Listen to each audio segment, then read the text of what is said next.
طهر بيتي للطائفين والقائمين والركع السجود। আমার সেই ঘরকে ওই সমস্ত লোকদের জন্য পবিত্র করো যারা এখানে তাওয়াফ করবে। এক নাম্বার, তাওয়াফকারীর জন্য আল্লাহ কি বললেন? পবিত্র করতে বললেন। ইবাদতের জন্য যারা দাঁড়ায় আল্লাহ তাদের জন্য পবিত্র করতে বললেন। যারা রুকু করে সিজদা করে আল্লাহ তাদের জন্য এ ঘরকে পবিত্র করতে বললেন। এবার বলেন তো কাকে বলেছেন আল্লাহ? বোঝেন নাই কথাটা? তো মুখ দিয়ে বলতে গোনা হবে নাকি? মুখ খোলেন। ইব্রাহিম আলাইহিস সালামকে পবিত্র করতে বললেন তাওয়াফকারী, রুকু সিজদাকারী এবং যারা সেখানে দণ্ডায়মান হয়ে দাঁড়িয়ে নামাজ আদায় করে তাদের জন্য।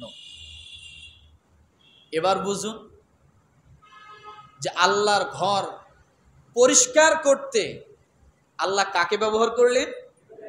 নবীকে, রসুলকে ব্যবহার করলেন।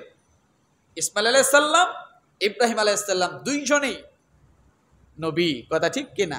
আল্লাহ তাদেরকে দিয়ে মসজিদ পবিত্র করার জন্য বললেন। ওয়াহিদনা ইলা ইব্রাহিম ওয়া ইসমাঈল আন তাহহিরা বাইতিয়া লিত-তাইফিনা ওয়াল আকিফিনা ওয়ার রুকআইস সুজুদ।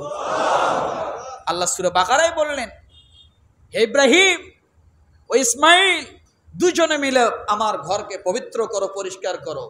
কাদের জন্য? ইতিকাফকারীদের জন্য, তাওয়াফকারীদের জন্য, রুকু এবং সিজদাকারীদের জন্য। তাহলে বোঝা গেল মসজিদ পরিষ্কার করা এটা লজ্জার কিছু না, এটাই গর্ব। এটা নবীর কাজ, কথা ঠিক কিনা? এটা রসুলদের কাজ। এটা যে করতে পারবে সে সৌভাগ্যবান। সে কি? কিন্তু আমাদের সমাজে উল্টা। আমাদের সমাজে মসজিদ সংক্রান্ত যারা কাজ করে এদের কোনো মূল্যায়ন করা হয় না, কথা ঠিক কিনা? এদের কোনো মূল্যায়ন করা হয় না। অথচ আমি আগেও মনে হয় বলেছি, এদেশের মন্ত্রীরা কাবা ঘর ধোয়ার জন্য চাতক পাখির মতো তাকিয়ে থাকে কবে সৌদি সরকার কাবা ধোয়ার জন্য ডাক দেয়, কথা ঠিক না? আমার ভাইরা,